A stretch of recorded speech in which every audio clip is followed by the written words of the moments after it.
Hello and welcome back to Some Kind of Something. Right now I'm going to be talking about the new year because it's 2017 now, so it's time to talk about like goals and like options and all that kind of stuff, right? Totally, right.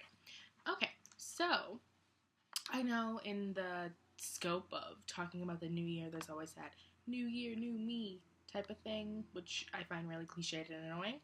Um, you are both the same person and a different person in every single moment of your life. So, why would it be New Year, New Me if you are technically a new person in every moment? Doesn't make sense. So, um, I don't know. I think that 2016 was horrific, a shit show, horrible, terrible, beautiful lesson learned. Beautiful lesson learned. Everything is a gift, everything is a blessing, everything is a lesson. And I think, yeah, everything is a gift, whether you ask for it or not. Every person that enters your life, every person that leaves your life, every situation that you find yourself in is a gift, even if you don't think it is. Like, there's bad gifts, there's bad presents, there's all those things, but they're all under the same gift. They're all the same gift. So, you just gotta, like, make the best of it all. So one of the lessons that I learned in 2016 that I'm gonna take with me to 2017 is how to be vulnerable. Being vulnerable is the single most important thing that I learned, and kind of encompasses all the other lessons that I learned in 2016. It's just freeing. It's just like finally being able to be like, I'm gonna be honest. Fully honest, because it's really hard for people to be like, oh yeah, I'm 105% honest all the time. Because you're not.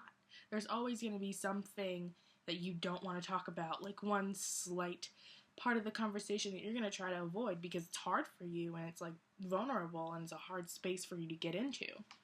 And I think going out of that comfort zone and doing that more in my writing, in my friendships, in my relationships, it has been amazing.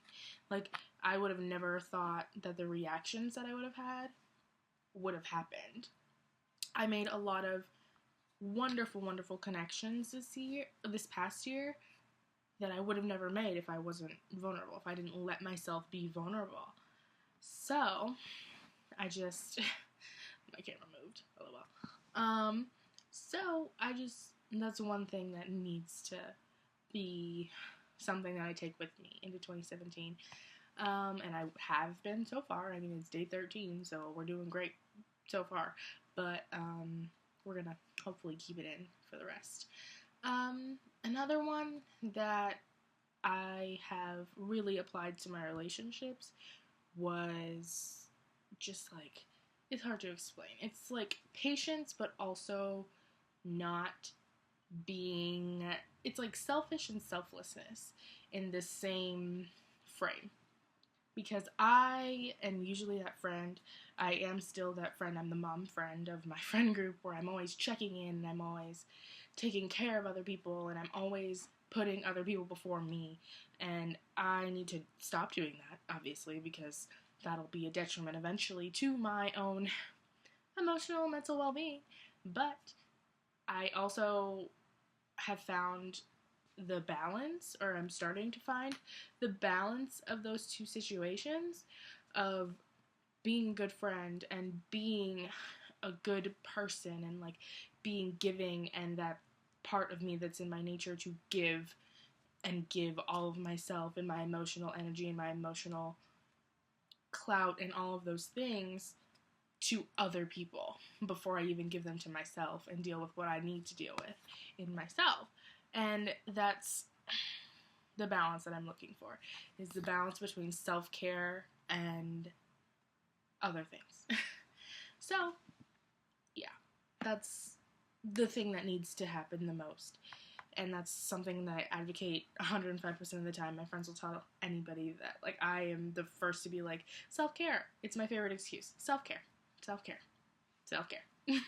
But that lesson of like not even like trying to make sure my glass is full before I give everything, right?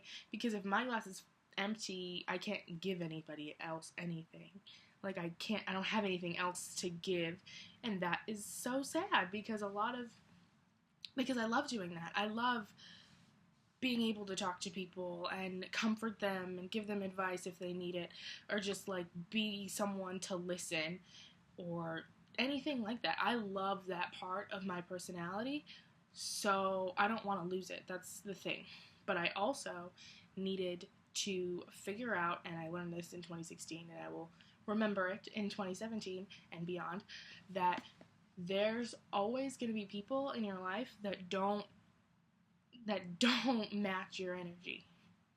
Which seems like a very vague way of saying it, but there's going to be people that aren't going to give you the same amount of things that you're giving them. So if you're giving your whole figurative glass of water and their glass is overfilling, they have multiple glasses, and when you are in need of that reciprocation and you're like, hey, I have this problem, like, hey, or you've been like acting out of sorts or something, and those people who you give everything to are not checking in on you, and they're not coming to you like, hey, are you okay? Like, if you're here, if you want to talk, I'm here, any of that stuff, then those are people that you need to love from afar. Because it's not good for you to like put 105% of yourself into something that someone that isn't going to give you the same thing back. It's not healthy because it's literally you doing all the work and putting in all the effort. And I learned in 2016, that people make time for the things that they want. Word to Drake. People make time for the things that they want. They do. If they want to do something, they will do it. I know people that'll be like, I'm going to do this today. This is the thing that I'm going to do today. If anything else, if the world explodes, I'm doing this today. And they do it. They make time. If I'm taking 6 classes and I'm doing like full course load, everything, universities, work, everything, extracurriculars, all that stuff, I will still make the time to write part of a poem, a whole poem, part of a story. I will write every single day. I make time for it. I make time to make presents for my friends. I make time to send them messages to let them know that I'm thinking about them. I make the time to do those things.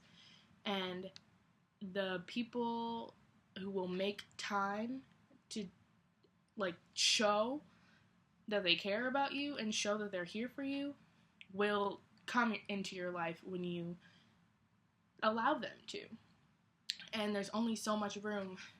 No, there isn't. There's like an exponential amount of room in your heart for people. I love so many people who probably don't like me very much, or they have very negative feelings about me, and that's fine because I will love everybody from afar, even if they're not like in a place to love me the way that I love them, platonically, in any kind of way. I'll still love them in like from afar. I'll love them from a distance, and that's fine. But if I am able, if it's good and right and it feels right, like instinctually, I will be reaching out to those people. I send birthday cards all the time. I love making birthday cards. I love making presents. I love doing all those things. I love those long texts that like people send to like their significant others. Like I send them to my significant other. I send them to my friends. Like words of affirmation is one of my love languages. And I'll link the love languages quiz below if you don't know what that is, because it's really cool and it's really helpful to know, just like so you can communicate better how you feel the most loved. Anyway, it's absolutely, and I know that makes people feel good to know that someone's thinking about them. One of my favorite phrases in the world is, I saw this and I thought of you. Because like, how cool is that? You saw something in your life that's completely separate from my life and thought of me from however distance away. That's amazing. That's so wonderful, and I'm just, it warms my heart. I'm thankful. So, that's another thing that 2016 taught me, and 2017 will bring me because I'm open for it. And I think that's another thing that 2016, speaking of open, has given me is the chance to be open.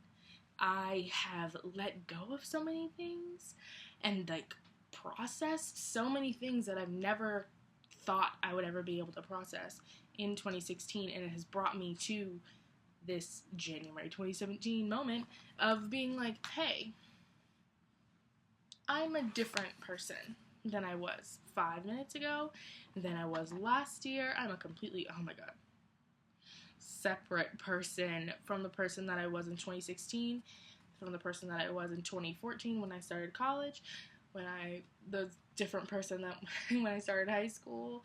Every point of my life, every significant point in my life, I've become a different person, and 2016 was one of those pivotal parts of my life that made me into a completely different person than I was, and I'm thankful for it.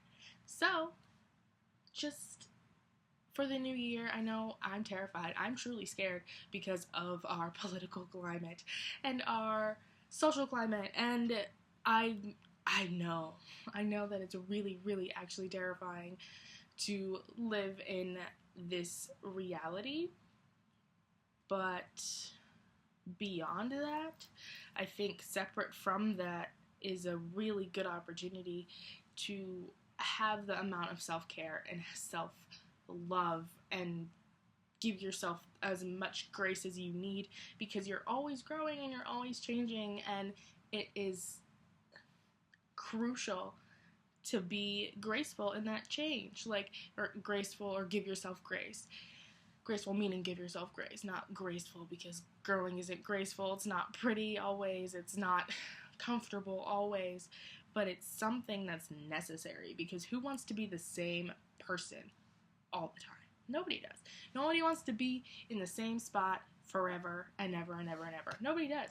It's not, I mean, people might, but I don't. And I think it might be like a lot of difficult things, but if you're not growing and learning and changing in some way or another, it's like you're not living, I guess. You're not living to your full potential and your best life, and that's all I really want to do, is live my best life and be happy and thrive in whatever situation that I'm put in. So that's what I'm doing. I'm thriving out here in these streets. No, I'm in my house. Anyway, I'm in these streets is one of my favorite little sayings, because I'm not anywhere close to in these streets. But, you know, say lovey. But anyways, I ramble, I rant, I tangent. The point is, if you do not give yourself the space to grow, you won't grow. Well, you will, but it'll be harder. So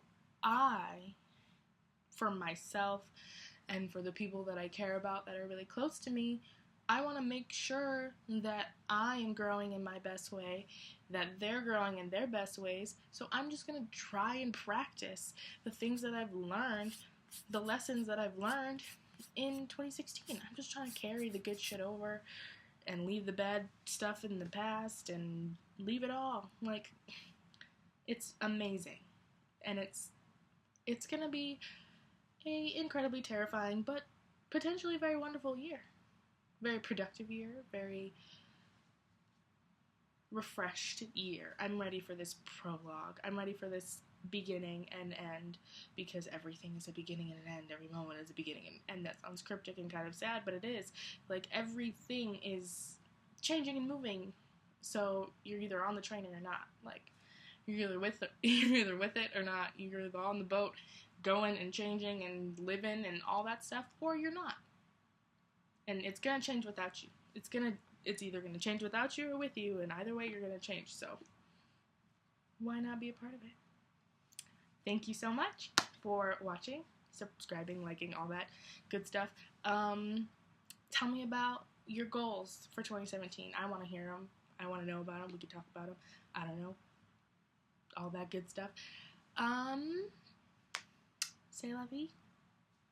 See ya.